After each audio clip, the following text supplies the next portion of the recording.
Hey everyone, thanks for coming back. I hope you had a chance to read Remarkably Bright Creatures by Shelby Van Pelt. I loved the book. It's kind of refreshing from stuff that I usually read, like the mysteries and all that, and love stories. It was just a really, really good book. So if you haven't read it yet, please find a chance, listen to it on tape if it's easier. But it's a must read.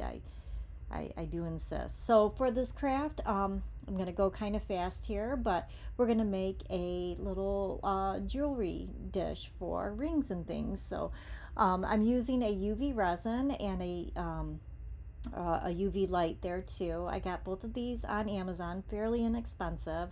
If you're doing this with your friends, you might want to grab a few so you don't have to fight over one little UV resin light. But it's kind of neat to have around because I found that I resin quite a few things. So I'm just building up layers in my little jewelry dish here. I went with the succulent plant stickers because I thought it looked a little bit like seaweed. I didn't have any fish stickers on hand, but that would be really cool if you had those too, or something to do with the sea. Would be really cute. And then this pot is just a terracotta saucer that you put underneath a terracotta pot. So I got that at my local grocery store. It was like $2, and then I had the stickers and the glitter, and then the UV. I'll put a link in the descriptions to purchase it on Amazon.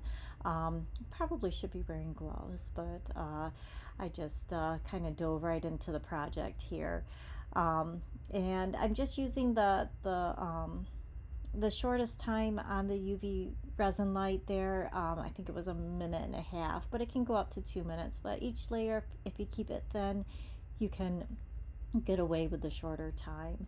And then you can add anything you want into it, and put in little writings or paintings. But hopefully you get with your friends and talk about the book and do the craft. And tune in next week, we'll have a new book. Thank you so much.